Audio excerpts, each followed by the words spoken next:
अब फॉर्मेशन देखते हैं H2SO4 यानी सल्फ्यूरिक एसिड का। सल्फ्यूरिक एसिड का जो बॉन्ड फॉर्मेशन है ये आपके लिए मोस्ट इंपॉर्टेंट है, स्पेशली क्लास 11th के लिए। H2SO4 की अगर हम बात करें तो हाइड्रोजन का एटॉमिक नंबर होता है 1, तो इसके आउटर मोस्ट ऑर्बिटल में सिर्फ एक इलेक्ट्रॉन होंगे। सल्फर की बात करें, सल्फर का एटॉमिक नंबर होता है 16, इसके फर्स्ट सेल में 2, सेकंड में 8 और लास्ट में 6 इलेक्ट्रॉन होंगे। ऑक्सीजन की बात करें तो ऑक्सीजन का एटॉमिक नंबर होता है 8, फर्स्ट सेल में 2 और सेकंड में 6 इलेक्ट्रॉन। तो अगर हम बॉन्ड के अकॉर्डिंग देखें तो हाइड्रोजन क्या करेगा, एक इलेक्ट्रॉन इसके पास है, हर हाल में एक इलेक्ट्रॉन किसी से शेयर करेगा। सल्फर के आउटर मोस्ट ऑर्बिटल 6 इलेक्ट्रॉन है, 2 की कमी है, हर हाल में 2 इलेक्ट्रॉन लेना कोशिश करेगा या तो शेयरिंग करेगा। इसके भी आउटर मोस्ट ऑर्बिटल में 6 इलेक्ट्रॉन है, या तो 2 इलेक्ट्रॉन लेगा या शेयरिंग करेगा। तो फॉर्मेशन कैसे होगा, तो जो एलिमेंट सबसे कम होता है उसको हमेशा सेंटर में रखा जाता है। तो ये है सल्फर।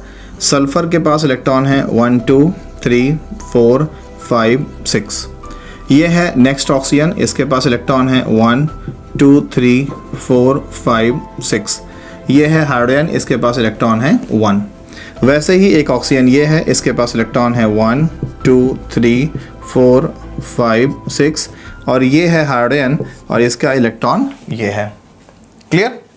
अब हम ऑक्सीजन 4 हैं तो 2 ऑक्सीजन यहाँ रख देते हैं, 1 electron 2 electron 3 electron 4 electron 5 electron 6 electron. और नेक्स्ट ऑक्सीजन यहाँ पर रख देते हैं, इसके पास 1 electron 2 electron 3 electron 4 electron 5 electron 6 electron. तो ये सल्फर जो है इस ऑक्सीजन के साथ 1 इलेक्ट्रॉन का शेयरिंग कर लेगा और इस ऑक्सीजन के साथ भी 1 इलेक्ट्रॉन की शेयरिंग कर लेगा। इस तरह से सल्फर के पास इलेक्ट्रॉन कितने हो गए, ध्यान से देखिएगा, 1 2 3 4 5 6 7 8, यानी इसका ऑक्टेट कंप्लीट हो गया।